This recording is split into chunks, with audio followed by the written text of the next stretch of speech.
Welcome to Native Bidaské, Native News Online's weekly spotlight on the people making news and leading change in Indian country. My name is Valerie Vandepan, and I am the managing editor for Native News Online. Joining us today is Chef Sean Sherman, founder of the company The Sioux Chef. Sean is a citizen of the Oglala Lakota tribe. He was born and raised in Pine Ridge, South Dakota. Chef Sean is renowned nationally and internationally in the Indigenous foods culinary movements. His primary focus is the revitalization and evolution of Indigenous food systems throughout North America. His first book, The Sioux Chef's Indigenous Kitchen, received the James Beard Award for Best American Cookbook and is considered one of the top 10 cookbooks of 2018. Chef Sean is a former Bush Fellow and currently serves on the leadership committee of the James Beard Foundation Investment Fund for Black and Indigenous Americans. In 2021, Chef Sean and his business partner Dana opened Owamni by the Sioux Chef, Minnesota's first full-service Indigenous restaurant featuring healthy Indigenous foods and drinks. Chef Sean, welcome. Thanks for having me. Oh, we're so excited to be speaking with you today. Thanks for taking the time to join us.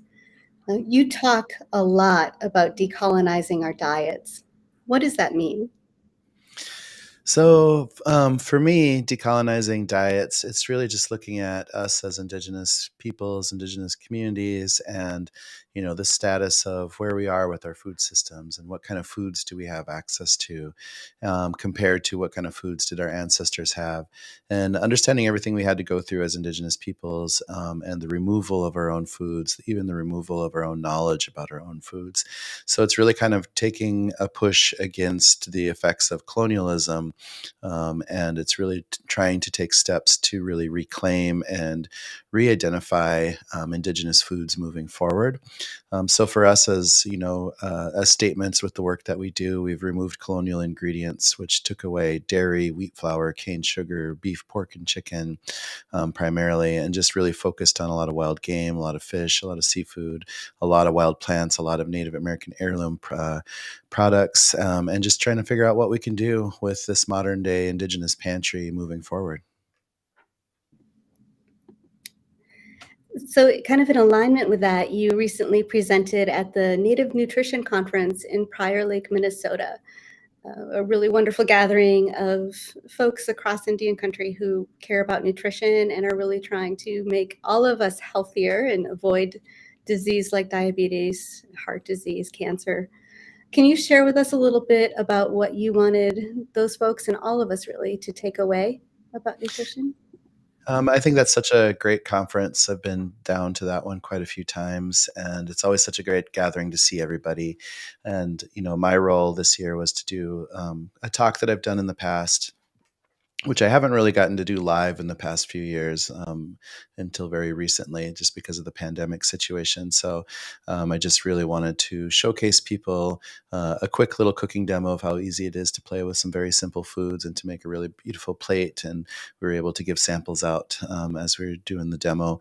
And then also just giving my talk, which I call the Evolution of Indigenous Food Systems, and just really kind of talk through the whole scenario of why we believe in what we do and how should we understand Indigenous food systems and what can we do moving forward, and just again talking a lot about the effects of colonialism and what that really means, and oftentimes we know very little about Indigenous histories, and really trying to showcase and share that of everything that happens to us across the 1800s during the U.S. government's push to acquire so much Indigenous land space, and the effects that has on us, and getting pushed into reservation systems, being forced into assimilation efforts like the boarding and residential schools, and then also just everything that we have to go through as Indigenous peoples throughout the 1900s and all the way up to where we are right now. So just so we have a full understanding of the struggles that our ancestors, our immediate ancestors had to go through, and just, thinking about the future of ourselves as Indigenous communities, and then what can we do moving forward, and how should we be thinking about Indigenous foodways, and what kind of foods should we have access to, and what should we really be teaching our children moving forward? You mentioned boarding schools and residential schools. During this year's conference, there was a lot of talk. Almost every speaker mentioned the legacy that boarding schools and residential schools have left with us. Can you speak a little bit about that in terms of nutrition and health?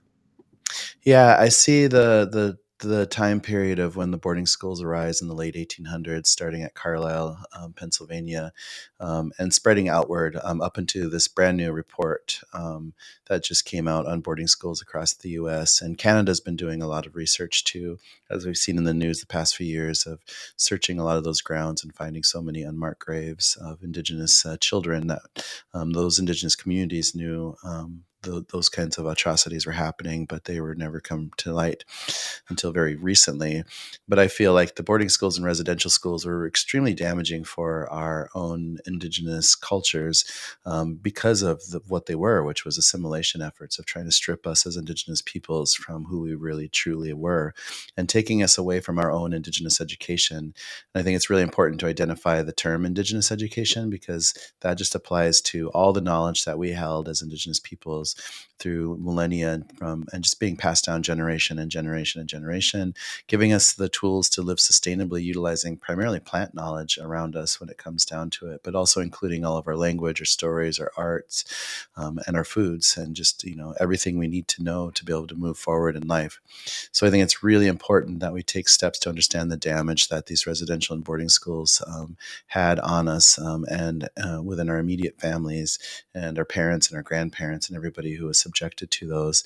And what can we do again moving forward? Like how can we understand what was taken from us and what was lost and start to rebuild that and start to move forward to having a better understanding and a deeper understanding of what our Indigenous ancestors intended us to know, and how can we make that a part of our daily lives and bring that into modern day classrooms so we can be teaching our youth and our children and even our adults what it means to be Indigenous in today's world. That's a lot. And there's Yeah. a lot happening. Um, because of mostly because of residential and boarding schools, a lot of people have been completely cut off from their traditions. And as we start to remember and fortify those connections that were almost lost, not quite, not completely, they're still there. What's a good way for people to look at how to decolonize their diet, how to take a step towards remembering the foods that they ate? I feel like at least several generations at this point have been eating, white flour, lard, um, beef, pork, these kinds of things. How do we remember what was before these things? How do we remember what we had before we had refined sugar, high fructose corn syrup? Yeah, so like our restaurant, Owamni in Minneapolis, which we opened up last year, we just try to be role models of what would a decolonized, focused restaurant look like in today's world, where we did remove things like wheat flour and dairy and cane sugar and beef, pork, and chicken, and what kind of ingredients are we utilizing, who are we purchasing foods from, and just being really intentional about that position, because we try to prioritize of like purchasing from local Indigenous producers first, then national. Then we're supporting BIPOC producers under that, and then just local allies under that. And then we're buying like organics at the very bottom of that level because we just really want to utilize as much Indigenous grown product as possible first. So, for example, we get a lot of our bison from Cheyenne River, Sioux tribe in South Dakota. We get a lot of our lake fish from two different tribal fisheries, one in Red Cliff in Wisconsin, one in Red Lake in Minnesota. We're able to support farms around us where we are in Minneapolis, like Dream Wild Health, which is a native-run farm, or Wojupi, which is part of the Midwakaton, Dakota community down there, and just be able to support a lot of this out there, And it's just going to be, really important for people to take steps. When I put the cookbook together quite a few years back, it was really with the intention of just showcasing our philosophy around food and how are we cooking things, and how do you make something like a dessert without dairy, flour, and sugar, and just thinking about we don't have to recreate the past, but it's important to start to identify what are our modern Indigenous food items and creating a modern Indigenous pantry and then adding creativity on what can we do with all these to make modern indigenous foods, moving forward. And that's where the fun part is, because like we have a whole team. I think we have almost 100 people on staff at the restaurant alone, and we're able to come up with all sorts of brand new recipes and things. And we're just going to always have this space to create and to showcase and to share with everybody coming in of what's possible. I love that, and it's so wonderful. We were trading all over the Americas for thousands of years prior to colonization. And so there's still a way to trade and to acquire the goods you want to eat. Like there's a group of Maya in Belize who sell cacao, right? And cocoa, and you can trade and still have those flavors here. And it's okay. It's indigenous and supporting indigenous community in that way.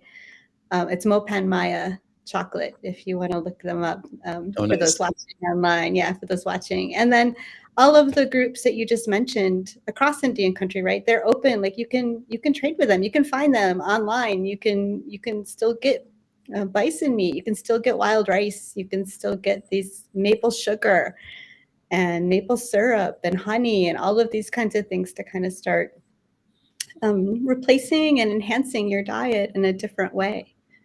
So that's very cool. Absolutely. Wonderful. So you do so much. You do so much, and have so much going on, and so much cooking in the kitchen. So many pots on the stove. What is next for you professionally? Oh, I just want to continue getting out there. I'm spending a lot of time working with our vision of our nonprofit, which is NATIFS, which is an acronym for North American Traditional Indigenous Food Systems, and also our nonprofit kitchen that's under our nonprofit, that's under there, called Indigenous Food Lab, which is this shirt I'm wearing. And we are just been really busy kind of building our base here in Minneapolis. We're about ready to open up a native food market so people have access to coming in and buying native food products. And we'll eventually open that up online so people can order directly through us.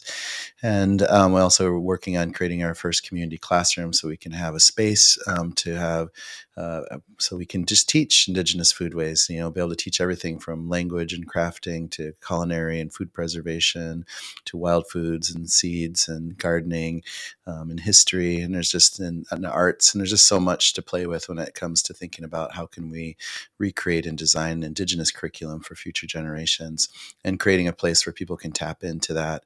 But we're also working on doing our vision, which was always expanding and bringing these food labs into different regions around North America. So for this year, we're actively looking at possible locations in Anchorage, Alaska, Bozeman, Montana, Rapid City, South Dakota, and Chicago, just to start. And eventually we can start putting more of these food labs in cities all around the nation. It could be in Phoenix or Albuquerque or Boston or Seattle or wherever we might land, but each one becoming a regional center point to offer all this work that we're trying to do to become a support system for more Indigenous culinary operations out there, to help teach tribes to be able to do this work on their own, and just to try to figure out how do we get more Indigenous food options out there. So it's just, unfortunately, Owamni, which is a great restaurant in Minneapolis, we're really proud of, but it's unfortunate that it's one of the only restaurants like it in the entire nation, and we just need more change out there, and we just need to support more Indigenous restaurants. Some of them like Tokabe in Denver, or the Wapipa's Kitchen in Oakland, and whatever these things might be happening, we just need to do whatever we can to support Indigenous peoples, Indigenous food operations. But what can we do as a group, as a pan-Indigenous group, to all help us get together and have more access to these foods and just support each other? I love that. And I have another question just about your restaurant and access, um, and this could be wrong, but I was told I would have to make reservations many, many months in advance because you're so booked. And I was also advised to save money to be able to afford to come. So, when we talk about access, how do we make Indigenous foods more economically accessible and more accessible when you're so popular? Everyone's lined up to eat your food. How do you Yeah, and equalize?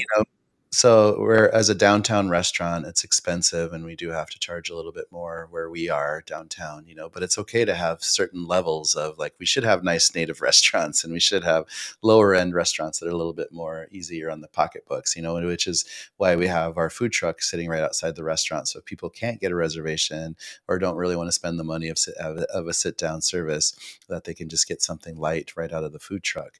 And the same thing with our food lab space in the market. There'll be a little counter for people to order some light foods and to make it really accessible. And plus we do a lot of food relief out of the food lab, so we're able to get a lot of indigenous foods out there in different capacities. So it's going to be important to tackle all those pieces. But we're in a world where we should have a nice native restaurant to be able to splurge at sometimes for special occasions. And we're happy just to create something where people can come in and it's a family style restaurant, so you can order a bunch of things and share with your table and just experience all these kind of creative dishes that our team is able to come up with. So there's a lot of options out there. Awesome. I love that. Is there anything else you'd like to add or that you want folks watching to know? People can always find us easily. You can look at sioux-chef.com. They can find us at owamni.com. They can find us at natives.org, and all of our social medias, of course. So we're just out there doing the best we can, and we're growing, and we're just really excited to be bringing people in. And we just want to create a place where native chefs can train and develop, and come up with all sorts of modern creativity when it comes to indigenous foods. I'm hungry just talking with you.